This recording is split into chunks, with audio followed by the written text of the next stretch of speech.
Now you're welcome along. So All-Ireland hurling semi-final weekend is upon us. Dublin Cork obviously on Saturday, and then we have once again Kilkenny Tipperary on Sunday. So we're going to take a little walk down memory lane of, I think, the rivalry of this century, Kilkenny Tipperary and hurling, you'd have to say.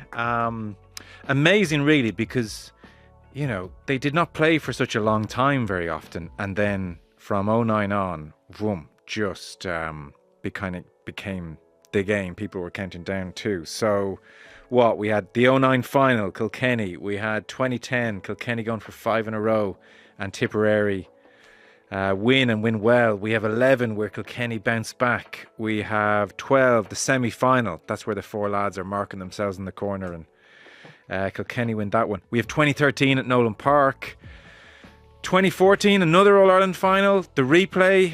Kilkenny win ultimately, but that drawn game is probably forgotten as a classic. You have 16 where Tipperary go again, so amazing kind of rivalry. Eoin Kelly is going to join us. Played with Tipp from 2000 to 2014. 5 Munster titles, 2 National Leagues, 6 All-Stars, 2 All-Irelands, needs no introduction. And then Eddie Brennan, of course, a regular on the show, 2000 to 2011. 8 All-Irelands, 10 Leinsters, 4 All-Stars. Also needs no introduction. So we're going to talk to the lads in just a moment. I do want to mention you have a chance to win a €500 One4All Voucher. Basically, we are asking listeners for feedback on the show. Be kind, for God's sake. But we're surveying listeners to get their thoughts on the show. And so if you want to do the survey and be in with a chance of winning a €500 One4All Voucher, then all you need to do is go to mypodcastfeedback.com, and then at the appropriate place, enter GAA, and you'll see all that you have to do. Doesn't take very, very long, by the way. Just say, brilliant, done, and you're in with a chance to win a €500 One4All Voucher. As ever, our GAA coverage is with thanks to AIB at the heart of Gaelic games across club and county, and in 25... they're celebrating a decade now, sponsoring the All-Ireland Senior Football Championships, which, this year better than ever. So AIB more excited than ever to bring fans closer to the action. You can check out #TheToughest for more. So let's get into it then. We were joined by Eddie Brennan and Eoin Kelly to talk Tipperary Kilkenny, the glory years. Do you know, it's funny, we had an email in the other week because there was a debate which broke out, not one we're proud of, but it broke out nonetheless. Ireland's most hated county. And the usual suspects were being talked about. And then we had an email in from a hurling person. And they were like, it's actually Tipperary. And the argument was, Tipperary basically have a border with almost every single rival in the country, and they all hate each other. You know, they're proper rivalries. So actually, Tipperary are sort of like the England of the hurling world. I think it's 9 counties that border Tipperary, Joe, or something like that. Am I right? Because I remember being in the dressing room, actually, and when we play Offaly, you'd see John Carroll have fire in his eyes because he's from Rossgrey, so he's on the border. When you'd play Limerick, then the West Tipperary guys would have fire in their eyes. And when you'd play Kilkenny, then, as is coming on Sunday, a few of us... East boys, West boys. Eyes. Yeah, I think I remember we were the same, where there's obviously parts of Kilkenny from Urlingford all the way down as far as kind of Carrigan-Shore, that side. It nestles against Tipperary the whole way down. And I remember different matches. I remember Willie Dwyer saying it one year to us, he said, I know I've often heard the lads talking about Tipp and the rivalry there, but he said, we have lads down below us and Waterford, so I suppose it's where you're from. And then you had the Glenmore side of the county where went to school in Wexford as well. So I suppose it's just the over and back of geography, and it adds to it. Yeah. So it's definitely the same as Tipperary and Waterford. The caricature would be hopping now in a Tipperary Waterford game beyond as well. So it's great. And you driving through the middle of it. Exactly, 100%. The mad thing about this rivalry is I was just watching a clip of Brian Cody, and they were asking him about the rivalry with Tipp, and he was like, yeah. You know, growing up they had the better of us, but then I never actually played against Tipperary in a championship match, which is, you know, a mad thought, really. So Brian Cody never got to play Tipperary in a championship match. So it was like this big gap from kind of late 60s to 91, then another big gap to kind of 02 territory, and then 09 The All-Ireland final of '09. This thing kicks off and we have, like, it's kind of crazy. '09 to '13, and that's not the end of it, it keeps going. But even '09 to '13, 3 All-Ireland finals, 1 All-Ireland semi-final, 2 National League finals, and that's not to mention 14 and 16 in other years. So it kind of went from famine to feast, Eddie. Yeah, it did. And, I suppose it's, I spoke about it being a kind of a grudge match, but you have to drill down into that because it's a little bit more. I mean, it's obviously neighbourly rivalry, no more than any part of the country where you are on a border or even club. You don't like losing to each other. And ultimately, I think at the back of all of that, there's a massive respect because too many times you've been hurt by the opposition and there's been that over and back, and you can never, ever take each other for granted. And, even during my time and Owen's time, I suppose we would have clashed a lot, even in the league and different things. And occasionally, one got the better of the other. But for me, it was always a match you look forward to. You looked for in the calendar in the league or the championship because it was a great occasion to be part of. And I think, I would have been growing up and heard lots about the rivalry back early doors and back in my father's generation and before that. And I think it's fair to say that of that rivalry, Tipp had a healthy level of consistency, and that they were always seemed to be able for Kilkenny back through that time. So that adds spice to it, and you'd often hear them talk about that. But like I said there, it's teed up nicely for this match. I think it's going to bring the best out of the two of them. It's kind of, there's an All-Ireland semi-final at stake, and there's a place in the big day. But it kind of takes on a life of its own in that it's bragging rights, no matter what way you look at it. And again, myself and Owen, we're not too far over the road from each other where we both live. And I'm involved with the club team in Tipperary there at the moment. But I think at the back of it all too, when the dust settles and there's obviously that slagging and the bragging rights, there's massive respect too, and there's great people both sides of it. And I've seen that. Again, hurling people are hurling people at the heart of it all. But like you said there, it's the winter side of it, and you don't want to be on the wrong side of it for the winter and have to listen to the slagging and the crack. Yeah. Interesting, Joe, to just hear you giving the history on Tipp and Kilkenny. And I suppose you say Brian Cody said he never played against Tipperary in the championship, but I would have grew up on the stories, listened to my dad, and showed a couple of neighbours a call in and talking about Tipp Kilkenny, and it was kind of talked about back in the 60s, and I wouldn't know much about it, that Tipperary had the men, Kilkenny had the hurlers. That's what they kind of said. So I'd say Brian Cody, when he got involved, I'd say he went about changing that. I'd say that's where the intensity and the physicality came from. And look, you have to win that battle. And Eddie, you know all about that. That's the first battle that you have to win before you go play hurling. And I'm sure it'll be, no doubt, it'll be the exact same at the weekend. Yeah. Any stories or memories of how the border aspect would kind of interact around these games? Would you come across a Tipp flag a little into enemy territory? Any of this kind of crack going on? Oh, you would, yeah. Well, I was saying to Eddie off air there, 1991, I suppose, was the All-Ireland that I remember. And Tipp won that game. And I actually remember, I suppose, John Power. Being shouldered into the wire, actually. I don't know, was it Colin Bonner? Aidan Ryan. Aidan Ryan, correct. And John came out with kind of, his hands were cut, and it was kind of nearly a statement from Tipperary that day.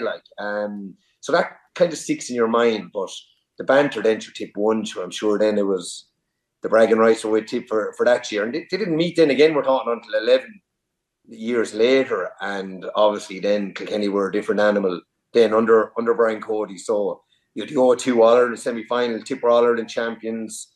Kilkenny had been champions the year before, Eddie's first All-Ireland, I think, wasn't it? And that game was kind of nearly built up as the All-Ireland final that year. It was the two champions each year facing off, and then you had to return to DJ Carey for that game. So that brought that hype, and that game we think could have went anyway, but very much so.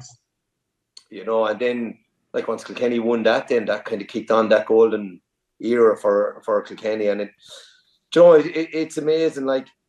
That was probably Brian Cody's. He was probably a couple of seasons into his management career then, and maybe if Tipp had to win that, Brian mightn't have went on to become the Kilkenny and stayed as Kilkenny manager. Sometimes results like that can change careers for management, backroom team, and that. But the slagging was and the bragging rights were with Kilkenny then for a long time after that.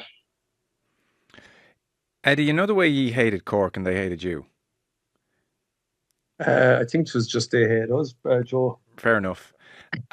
What's the dynamic with Tipperary? The players now. Actually, like I said there at the start, Joe, and it's one of, like, it's everything, right? But at the back of it all, there's respect, and that respect for me is born out of the fact that it's never a given. You know, you might know that, okay, we're strong at the moment, and we should. You know, I'm talking about at that time, we'd have felt, okay, 06, 07. You know, there was a change in the guard, I think, for Tipperary, and that they were going through a little bit of a change, and then Liam Sheedy came in. So, but I think it was always that you knew that there was never anything that you could take for granted. And I think even as players and even the build-up, it would bring another 5-6% out of you, because it was just a match that you know, you wanted to win. And other matches are the same. Like, the different times we were playing, you know, you found a reason. I think as players, you have to find that edge. Like, but you know, even for Owen there, like, I was gone out with Kieran's and Owen was in Kieran's. Like, and you know, the irony of it is, you know, he's hurling with Jackie and Tommy, and he ends up marking Jackie then a couple of years later. Like, and that's how close it is. And yes, there's an awful lot of people, you know, from even you go up Urlingford, Gortnahoe, Killinall, even Kilmanagh, my own parish, Tullaroan. There's marriages in, over and back across the border. Like, it's just there's people related. And like I said there's loads of slagging, there's loads of sneering, which is what makes it what it is. But there's no doubt about it, Joe, and you can, you know, we can dress it up whatever way we like. Everything is grand afterwards, and in the passing of time, it settles down a little bit. But you just do not like losing to each other. It's as simple as that. And I think that's what's building this up so nicely for this occasion. Yeah, but that seems a little bit different to the Cork relationship then. Probably is, yeah, because we're, you know, if Cork win something, we don't have to listen to them for the winter, I suppose, really is the point, you know, or whatever. Like, that's just the nature of the beast. But when Cork wins something, I'm sure all the guys down around, you know, that part of Ballyporeen, down that side of Tipperary will know all about it. And that's, I suppose, that's just geography, and that's just the way it is. And like I said there, it makes it what it is. It creates and makes the GAA what it is. And the more than you drill down into the clubs all have their history with their neighbours. Well, we won't go through every minute of every game, obviously, but just to jog memories a little bit, 2009 is that All-Ireland final where Owen and Lark Corbett have been the kids in 2001, and then there's been a long time away, and now All-Ireland final as Tipperary kind of come good again. Meanwhile, Kilkenny are going for 4 in a row, and they've obviously beaten Cork 06, Limerick 07, destroyed Waterford 08, and there's like they're kind of red hot favourites.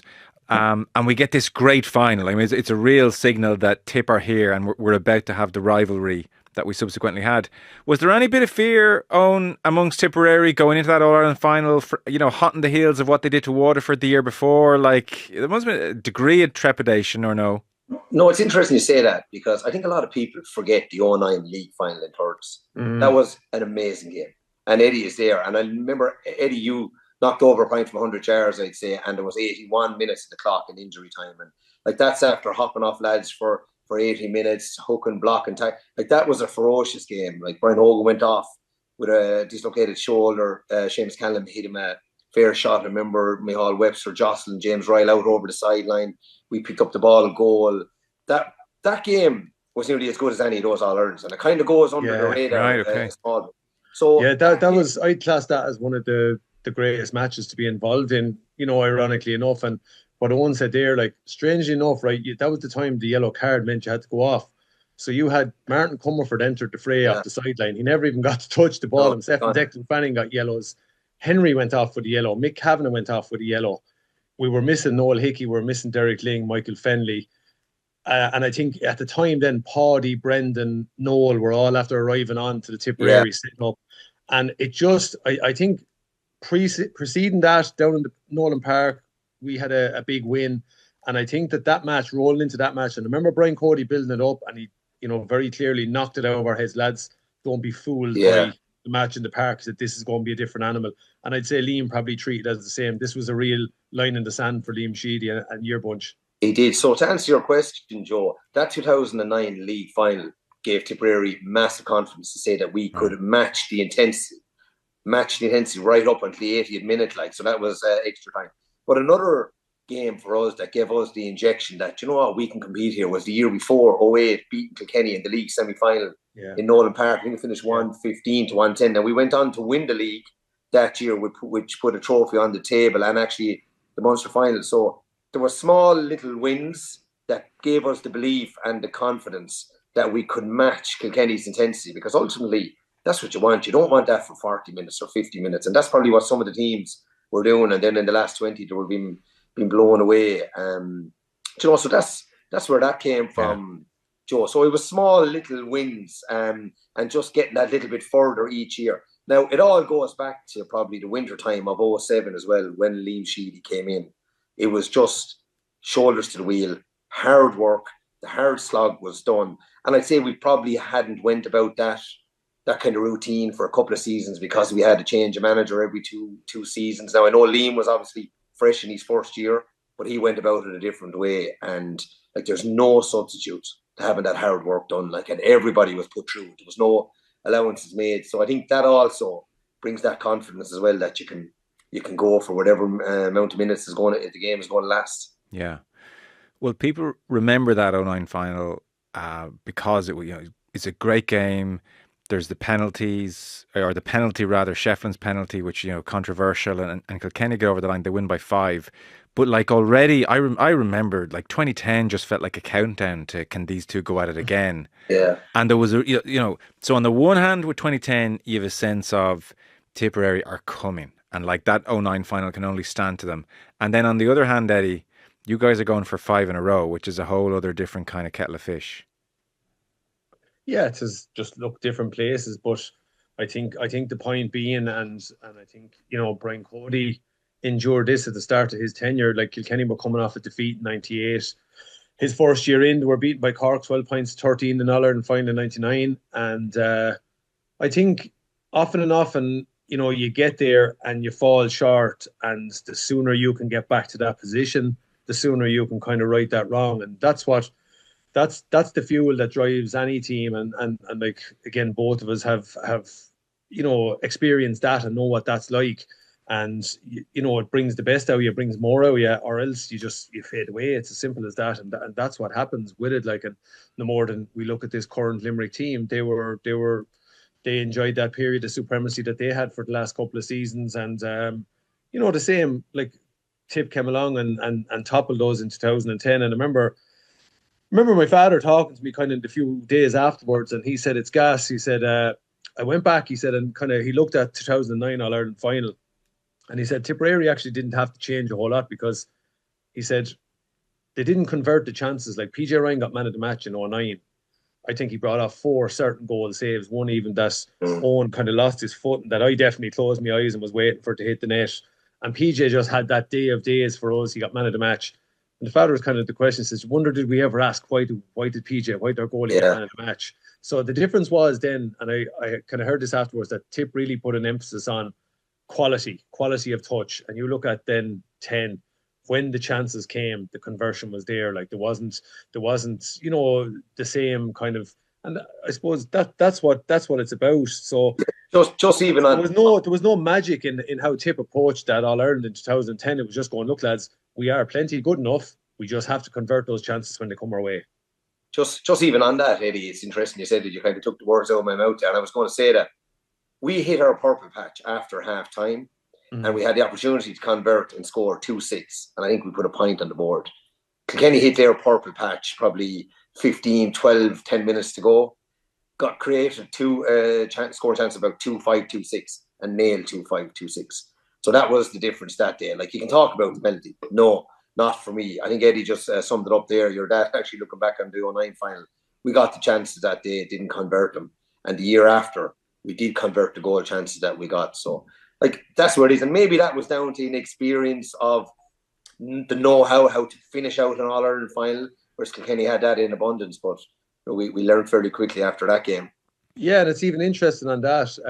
In the build-up to 2011 final, we never done a whole lot of video analysis, or really stats weren't fashionable then in our setup anyway. But I remember in the run-up to the 11 All-Ireland, we were in Carton House on a training weekend, And Martin Fogarty, in the 09 All Ireland, he said, how many second half puck outs before we won one, either clean or on the break? And we were all kind of going, Jesus, 2011, where's he going with this? And he said, the 13th puck out in the second half. So he said, our own 13th puck out in that All Ireland was the first time we won a possession on a break. So the message was simple. He said, lads, we were cleaned out in terms of work rate. They cleaned us out with work rate, he said. And it was just that you were lucky, he said, that, you know, that the finish wasn't there, because he said we could have been pulverised after 15 minutes of that second half. Yeah. I guess the other thing people remember about 2010, Eddie, is the injuries to Shefflin in particular, Tennyson as well. Both cruciates, wasn't it? Yeah. Yeah, it's kind of weird. It's amazing, really. But I remember listening to the radio, like in advance of that final, and it was described like Lazarus when he walks out the tunnel, because there's about 10,000 at this open training session. And I don't know if this tallies with memory, and I don't want to hear it's not true, but it's almost like Shefflin comes out last and the whole place just erupts. But obviously it backfires. He only plays for 12 minutes of the final. Yeah, well, the story was that it was actually, I think Canis Hickey ran out just ahead of him, or ran out past him as he was going out. And I think the boys were saying that Canis got the round of applause going onto the pitch. But why are they clapping me on? I think Char, a few of the lads were slagging him. But yeah, look, it grew. We heard stories of, you know, there's obviously that famed failure in Kerry in the 5 in a row and the Seamus Derby thing. And we used to always have kind of open training sessions, and there was a lot of guys just to come over and watch the internal matches. And it wasn't that there was a big crowd there, but the crowds were growing, and through 08 and into 09. And then obviously 10, sure, look, there's obviously a piece of history on offer. And the crowds just gathered. And I suppose the injuries is one thing, but I suppose we've seen in later years, like Brian shut that down, and a lot of lads were grumbling about it. But I suppose if he was back again, he may have done that. But he probably didn't want to be getting tetchy around it and just, we keep doing the same thing. But I think that night in particular was the one that probably the whole thing, you know, it just went out, it spiraled out of control, if you like. And it was a place that, you know, we I won't say we leaned on it or we got distracted by it. We didn't. We had become somewhat conditioned to that. We were okay with that. But I think it was ultimately that it was the questions around it. It was probably, you know, Owen knows this from his time, that when you were going well and you roll into an All-Ireland or Munster final, Munster campaigns, whatever it is, everything has to be nice and smooth, right? You don't generally have big injuries, and everything is grand. It tips along. But if you have distractions or little things like that, I mean, so I suppose the question was, we were all going, well, how's Henry? How's Tenno? You know, it became a little sideshow subconsciously. And all it does is it can just take your focus a little bit. And I can see myself, just the little things that they all add up. I think when you lose, it's not one thing. You can see lots of small things, and they just add up, and it just contributes on the day. But the reality was, we weren't as driven as Tipperary, and yet, ironically, we probably performed equally as good as Tip on the day. Only that Tipperary, when the chances presented, you know, they converted, and Lara had that incredible day where I think he only was in possession of the ball for maybe 10 or 11 seconds and rattles off 3 goals. Yeah. So you can remember that night. That's interesting. So, like, just huge crowds. Yeah. Probably a few Tip players in the crowd having a look on. No, I actually don't think so. But on the flip side of that, then we were probably hearing what was going on. But to be honest with you, it wasn't our focus that Kilkenny had the injuries. Like, I think for us, it was redemption from the year before, because we knew we had played well. I got the chances, not taking them. Like, and we were so well prepared for that 2010 final that Eamon O'Shea even had spoken to us and said, look, when Henry goes down injured, he was going to come in and he was going to organise our backline again and keep them focused. So when the player of a calibre of Henry goes off, you can have guys that their mindset goes, oh, lovely, he's gone now. This is grand. Do you know? Because, like, I think Kilkenny went in maybe a point down at halftime that day. So, you know, we just had everything covered off. And I think even the management team, Liam Sheedy, they learned an awful lot from the year before. So, you know, Declan Fannin, I suppose, the year before was under pressure maybe in the last 8 or 10 minutes. So he came off in the 10 final with about 8 or 10 minutes to go, and David Young came on and just brought that freshness. So even from bringing substitutions onto the pitch at the right time in the right places. I think Liam Sheedy learned an awful lot there. So I think we were just working away quietly, really focused on the job at hand. And I think Eddie mentioned it there. One of our big aims was to attack Kilkenny, because the narrative was out there. Oh, look, stay with Kilkenny, and maybe you'll catch them in the last 4 or 5 minutes. And our motto was to attack them from the off. And I think we went 1-4 to a point ahead. So we probably got Kilkenny chasing the game. Yeah.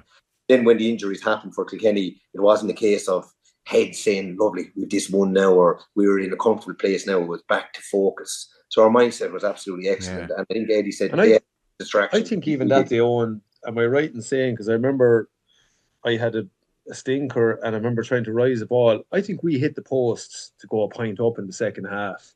Could have had. And I remember it broke down to me and I couldn't rise it. And I remember Tipp cleared it, and that was it. Just you kicked for home then and got the point or two, and then the few goals, just the floodgates opened. Then that's you mentioned Lara. Lara, I think, had 5 plays that day, and he scored a hat trick. And the year before, he's All-Ireland final the year before in 09. He ran amok, yeah. He had 18 plays. Was it? He had 18 plays, got points, four from play, and he got a score underneath the Hogan stand, or the Cusack stand. Picked it up in the half back line, ran 25, 35, 40 yards and clipped it over. So it's funny, if you ask Lara which game did you perform better in, he'd probably say 09, but he crucially got the hat-trick in the 10 final. Yeah. Shefflin, in his book, Eddie, talked about being on the bed, consoled by his wife, almost tears in fact, because just the pressure of the whole thing had got to him. Do you remember feeling this 5 in a row pressure heat on you in a big way, or were you even aware that was going on with players like Shefflin? No, but you're kind of aware of what's going on, and again, that probably created, like I said, that these small little stories and small little chats. We had the boys were down with Ger Hartman, and I think, if I recall right, I think John Tennyson was up in Galway at the races when he got a phone call that Henry was going to Ger Hartman and Ger Hartman was going to work with him and see. And so Tenno had to kind of by association or default had to go down and nearly drown in the pool in UL, and there was that going on. So we were all kind of you were looking at that going on, and you're aware of that. And then I remember even we played, I think it was that same evening, and it was something that I don't know, I suppose I haven't really spoke about much, but I remember they played the match and they marked each other in an internal match, and we used to do these 3-12s or whatever it was, and the first 12, Tenno and Henry go and mark each other, and they got through it. There was a couple of times that both of them went up for a high ball and landed, and I just happened to be floating in at the back of the scrum when we were coming in to chat after the first water break, we'll say, and Robbie Lodge was checking in with the two boys, and I remember Henry saying, kind of going, is that okay? We have enough done now, kind of as much to say, I don't want to tempt fate.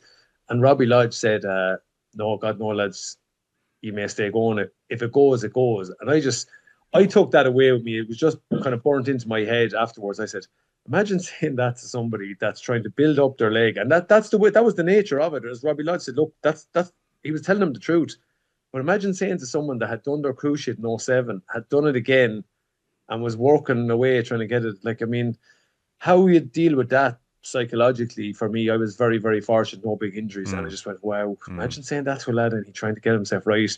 And it wasn't wrongness of anyone. That was the reality of the situation. And I think John Tennyson, I think I heard Liam Sheedy saying to me that the Tipp lads could hear John Tennyson's leg clicking right through that All-Ireland. He got through a full All-Ireland, 73 minutes with a fully gone cruise ship and stayed going. Just incredible stuff. Yeah. Well, we have a listen to Eoin Kelly's speech. So here he is. Reeling in the ears. 2010, Tipperary. They've beaten Kilkenny 4-17 to 118. They've stopped the 5 in a row. And obviously amazing moment in Eoin Kelly's life. It's a great honour for me as a Tipperary man to accept the Liam County Cup on behalf of a massive, excellent Tipperary squad and the people of Tipperary. A long journey that probably started not this year, but I go back as far as 2008 when this squad got together. I'd like to think that we created our own identity. Our characters and our personalities came true, not only today, but in the last 3 years. All those things I've already mentioned: professionalism, honesty, organisation. The next man, what can any of us say, guys? He came in when the ship was sinking, but by God is this ship sailing today. All the way from Portroe, our Messiah, our leader, Liam Sheedy.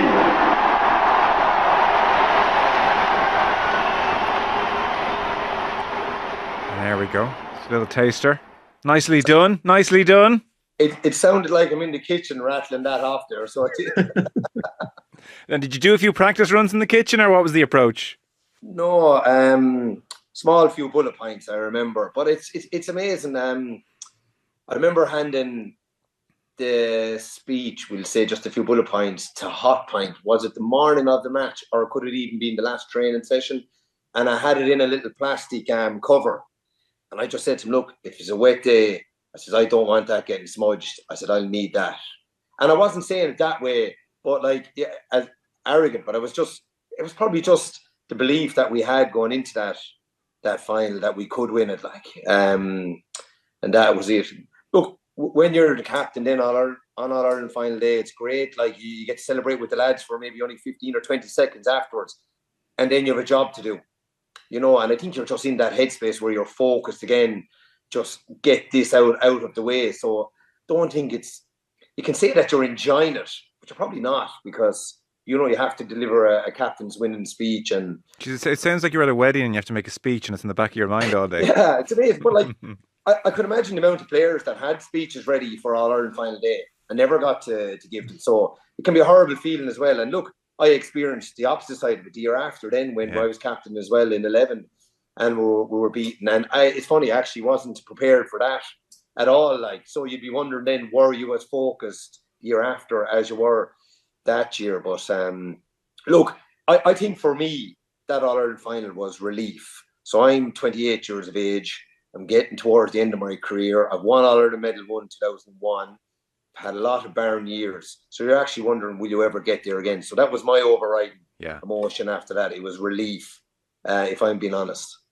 I can imagine. Well, it just changes your career. There's such a difference between winning one at the start and then nothing again, or a two-time All-Ireland winner. Big difference. Yeah, it does. And look, when you're winning at 19, like, you don't really understand what's involved. You're just one of the young fellas in the dressing room listening to everything that's going on. Then when you get towards the end of the career, you feel you're one of the leaders in the dressing room and that you're driving this.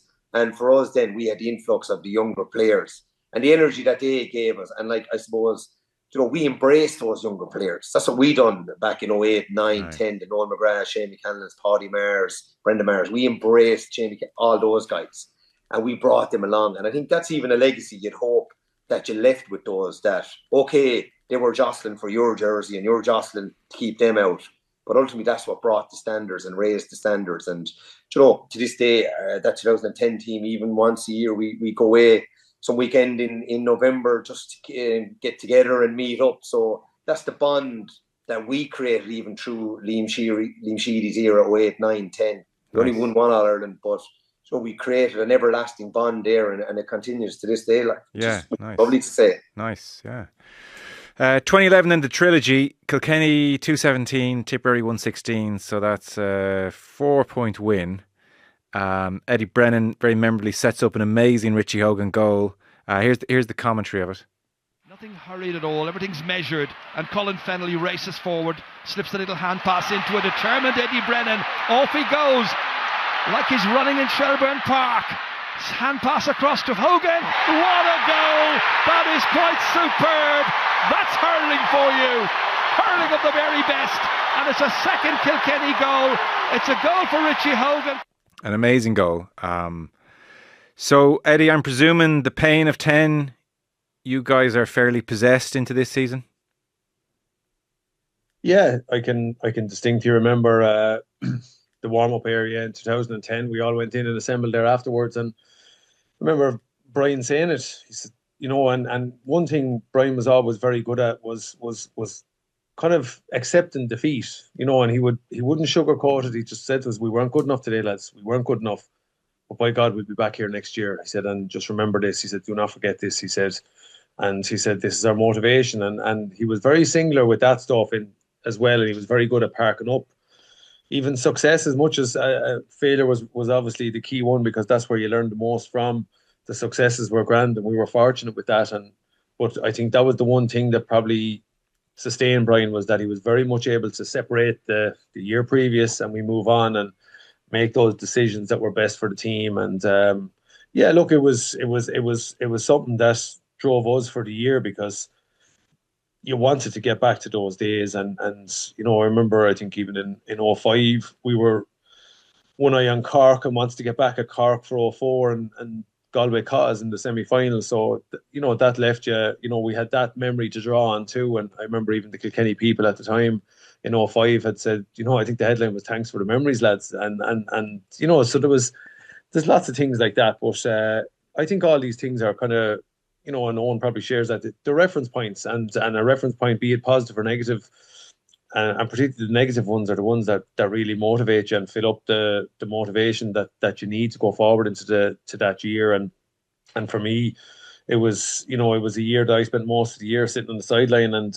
luckily enough, I got drafted back in for the final that year. And I think it was about the only time I was ever handed a man marking job in an All-Ireland final. I was told I had to man mark Paddy Maher, and he wasn't to clear the ball. And I was like, going, Jesus, okay, I'll take that. I didn't care if he had to have said he wanted me to play number 2, so be it. I think that's the mindset. And it was a different challenge. We felt that Paddy was central to setting up things and delivering ball to the lads inside, and Brian felt that we had to cut out that source. And I think I definitely missed one where he got it to Noel underneath the Hogan stand, and Noel McGrath threw over a point, and I was kind of vexed with myself for that. So that was the way it was. And then luckily the ball opened up, and much and all, as you've seen it afterwards, and you'd love to have maybe been able to have a bit of space and have a cut for a goal from there.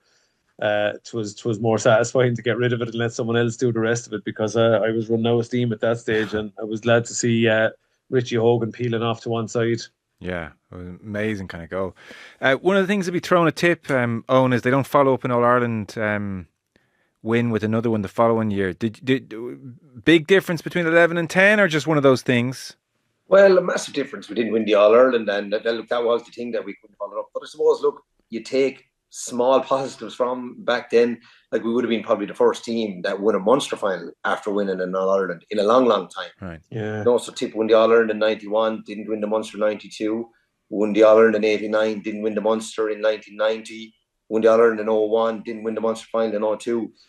So we had a change of management as well. Declan Ryan came in as manager, so like Declan, when he was in his managerial term with Tipp, won back-to-back Munster finals as well. So, look, but ultimately in the Kilkennys and the Tipperary counties, like, an All-Ireland is what you're craving each year. And when you don't win that, they look at it maybe as a disappointing year. But I think with the game being so competitive even nowadays, like, I don't think you can look at it like that. Like, teams have to make progression in certain ways. But look, it was disappointing, Joe, because the hardest thing is to get back to an All-Ireland final. And we actually were on fire in Munster, scoring goals regularly, 4, 5, 6, 7 goals in the Munster final. Dublin then came tactically with us. John MacCarthy that day, I think, actually in the semi-final was midfield, but he was a 7th defender when Dublin were defending, and he was actually nearly a 7th attacker when they were going forward. And Dublin actually, they were coming good around then. I think was it 10? 10 Waterford. It was 09 then.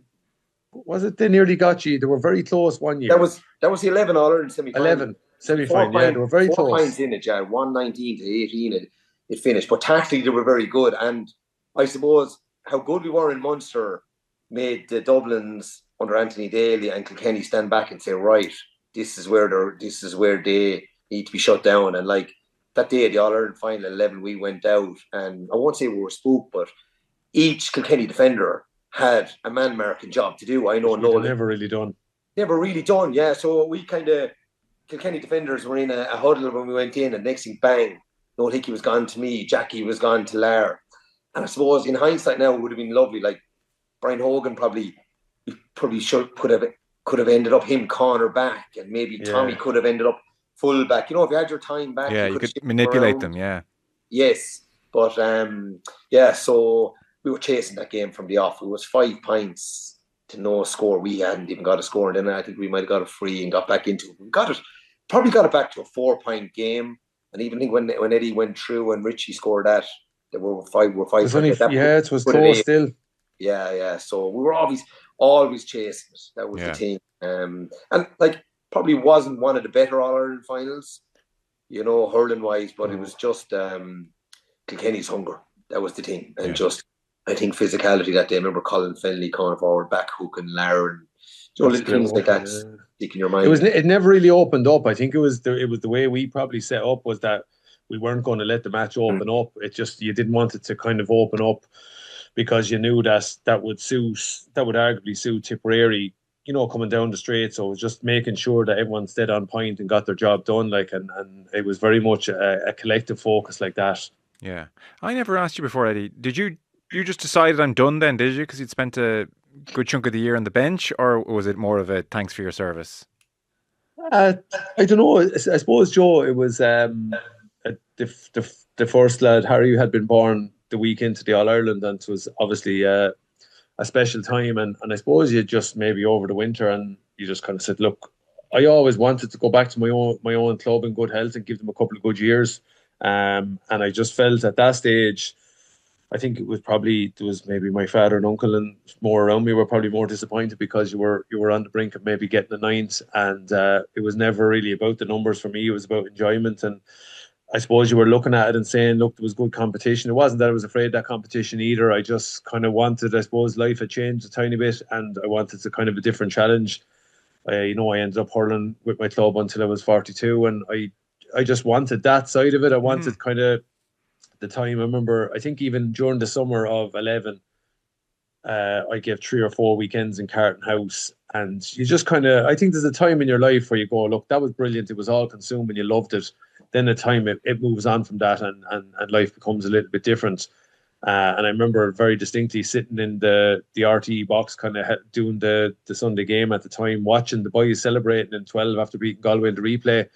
And for about 5 or 6 seconds, you look down and you go, God, I'd love to be there. But it evaporated very quickly, and I was very at ease with the decision. And I think you're also looking at it too, and Owen probably knows this more than I do even, like, the body is just not able to recover as quick. I didn't have any injuries. Owen had a few injuries.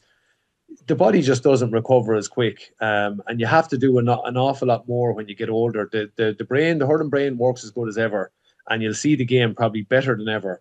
But I think it's just that you're talking, inches and centimetres now, and young guys that have just no end to them, suddenly, they take it on. And I was happy enough too, like there was lots of young guys coming through in Kilkenny. We were good in that regard, and like I said, it wasn't that you were afraid of competition, but you knew that it was a bigger challenge, and you were 33 or whatever. So that was it really. But no regrets anyway, Joe. That's for sure.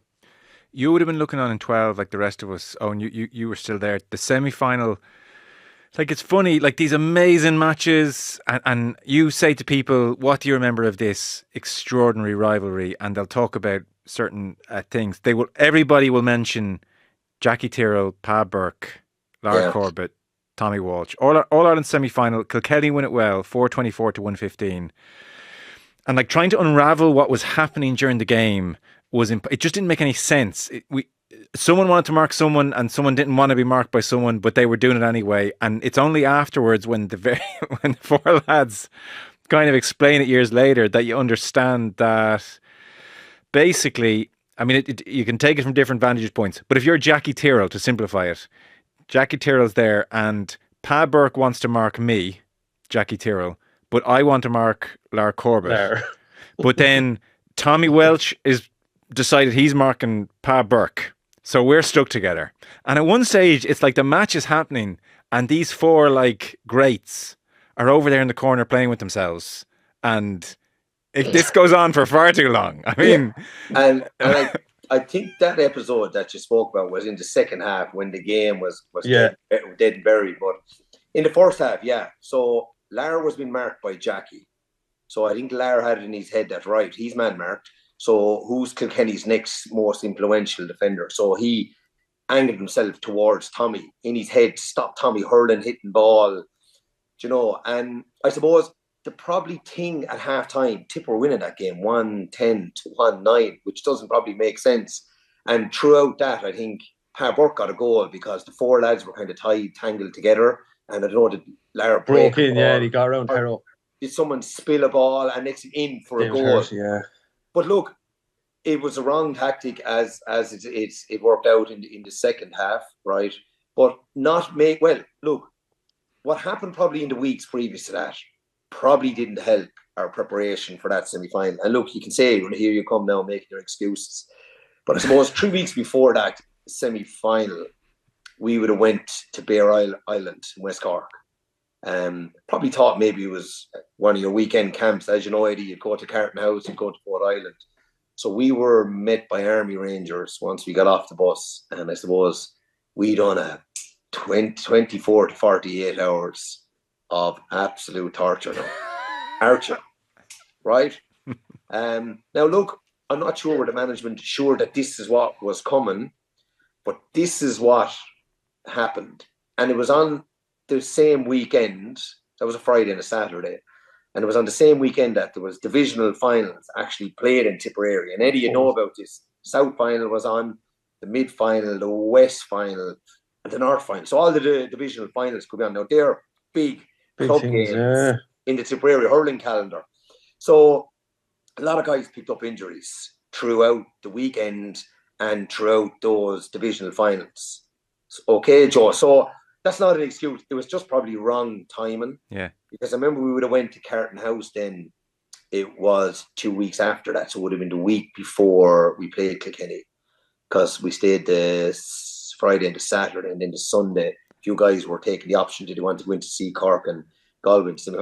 But one onlooker who was picking up a couple of us saw the Tipperary guys coming up with strapping everywhere, limping, lads nearly crawling up like. But a lot of guys were carrying injuries probably into that semi-final. But, you know, just I think when Kilkenny got on top in that second half, then I just think physically and probably more importantly mentally, it just wasn't there to meet the requirements. And I suppose, you know, you have those days when everything goes wrong. And I think that was a day when everything went absolutely wrong. You know, but look, there's learning in it. And, you know, even the management team would probably say they weren't sure what was going to confront us when we went to Bear Island for that weekend. Maybe they thought it might be only half of what we went through. But by God, lads, remember that weekend for the wrong reasons. Right, okay. There's a documentary in that. Because I remember talking to Brennan Cummins a couple of years after that, and he was saying, you know, I'm on puckouts, right? I need to know what's going on. This was the first... You knew as much in the crowd as I did about what the hell was going on up there. No one told me what was happening. Yeah, and look, as I said, funny thing that day was, I don't know, I just think we just weren't right. Just mentally weren't right in more ways than one. Like, and so when you're not 90% right going into a game, it's a struggle. Yeah, you're under pressure. It's a struggle. Like, but when you're maybe only at 45%, you have no chance. And then to be a point up at half time, then you know, when you're winning by a point, you're saying, right, what are we doing here? Things seem to be going okay. What's happening? So I think the thing just went to pot maybe when Kilkenny strolled into the league half time. And I remember sitting behind the goal that Kilkenny played into in the first half.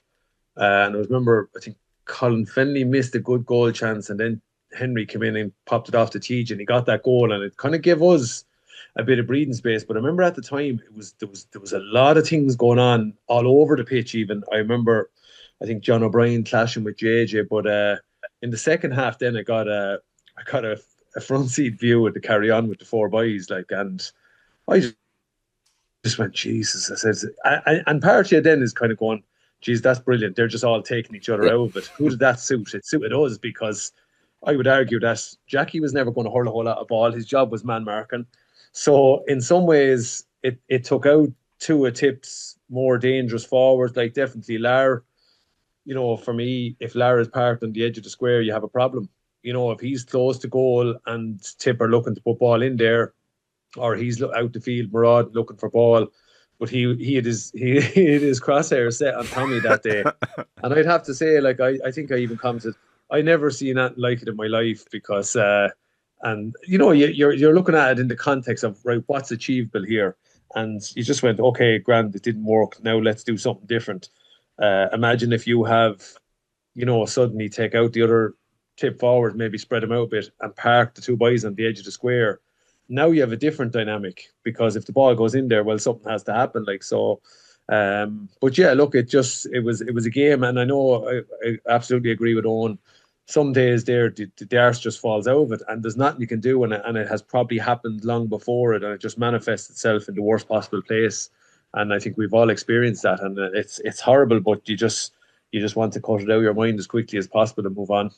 Owen, just to wrap up, you know, like, they just keep on coming, because, like, even before you go, there in 13, there is the qualifier in Nolan Park, which is, like, still it's just an extraordinary occasion, you know, to have you know, the All-Ireland finalists and semi-final the last number of years in Nolan Park, this do or die qualifier, evening sunshine, Nolan Park rammed, and then the following year there's the drawn All-Ireland final.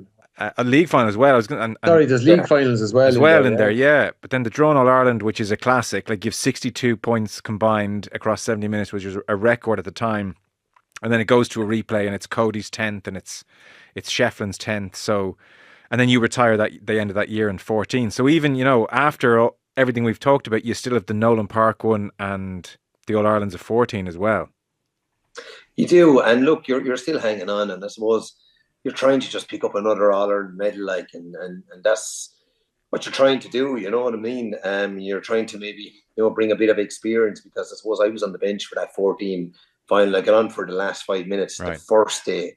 But I remember being on the bench sitting beside Dara Egan, and after about 27 or 8 minutes, I just turned to him and I said, Dara, this is some game. I said, like, there hasn't been a wide in this. It was just bang, bang. And the noise levels, that 14 final for me now is right up there with one of the greatest games. Yeah, it's a little bit. I think because it went to a draw, maybe it's a touch forgotten, but it's off the charts. Yeah. And imagine this: like, you've Eoin Kelly and Henry Shefflin sitting on the sidelines. Yeah. Can these lads give us 5 minutes after? Give us anything? No.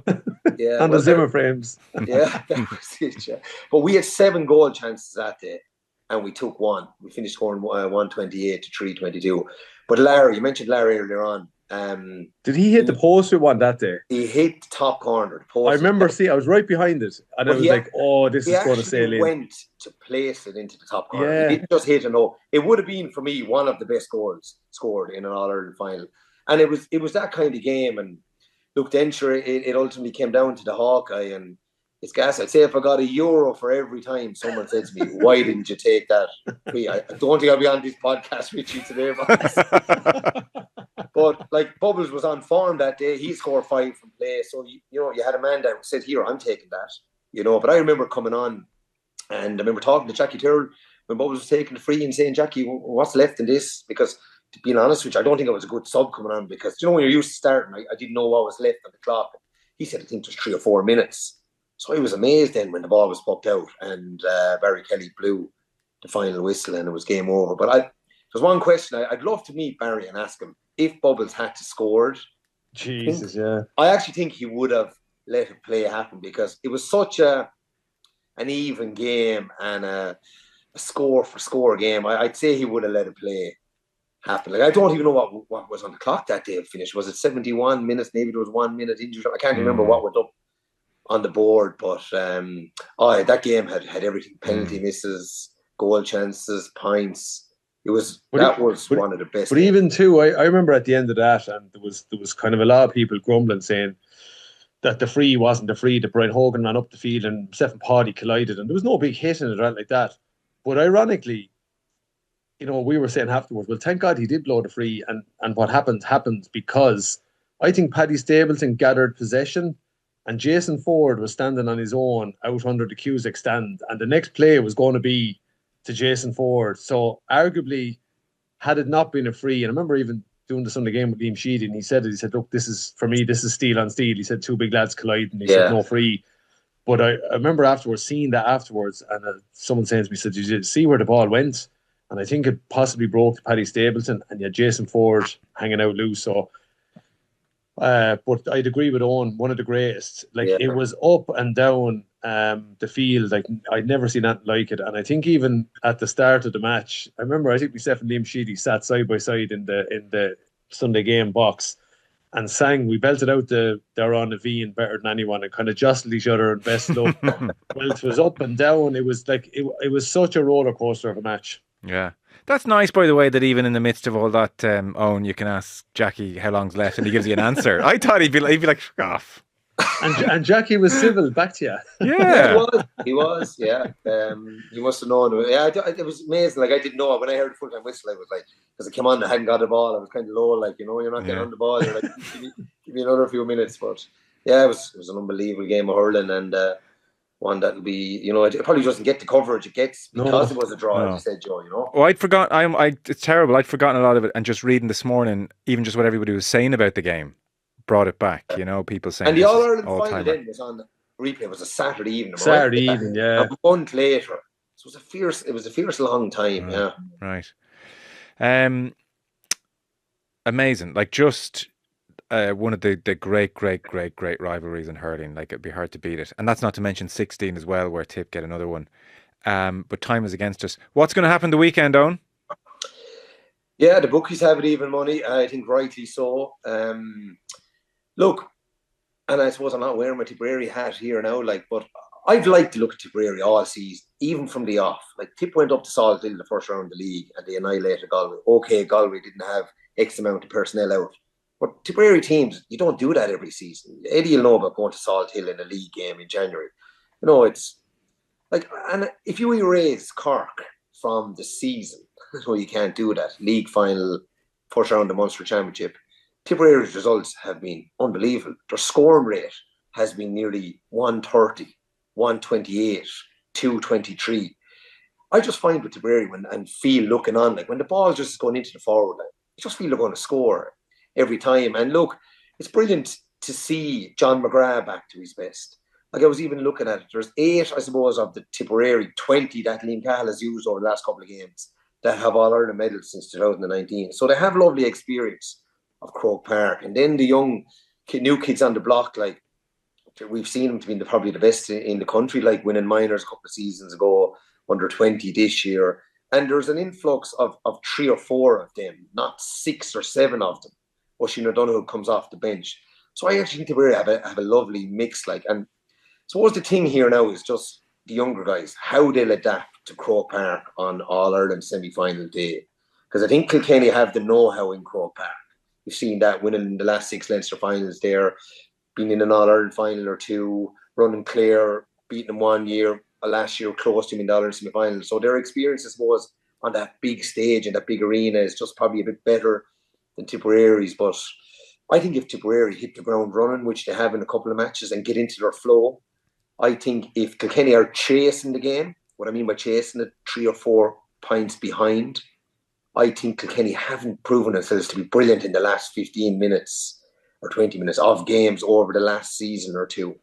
Now, saying that, Tipperary the last day could have conceded 3 or 4 goals, and I think no better team than Kilkenny with Owen Cody, TJ, these guys knocking around to clip those goals if those chances appear. So I'd probably just give Tipperary the nod, Joe. I just think momentum and the form they're in, and they're very, very quiet. There's not a word about them. Like, expectation is probably low, which is amazing. And here they are in an Ireland semi-final, and I just think they're going about their business very quietly. And again, I mentioned earlier on about Liam Sheedy back in 2007. Tipperary have the bank of hard work done since before Christmas, and you can actually see that how they're finishing games. Jeez, that's very convincing.